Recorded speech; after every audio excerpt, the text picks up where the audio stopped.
Welcome to Oak Island, and I'm Cris Young on the air. The most common question we're asked is, when should I change my filter? What type of filter should I use? First off, you want to change the filters at least twice a year. We recommend changing them whenever you change your clocks. A good reminder so that we just won't forget. If your filter looks like this and it's really dirty, a dirty filter can damage your heating and air conditioning system.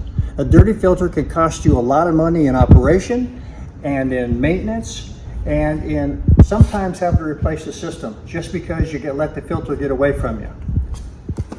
The most commonly used filter is a 1-inch pleated filter. That 1-inch pleated filter gives you good effectiveness, while at the same time being a good price point. And this is most commonly used because it fits in almost all applications. Those people that are allergic, looking for a little bit more filtration, we have a 5-inch pleated filter like the dirty one that you saw. This one happens to be also charcoal activated to help with odors inside the home.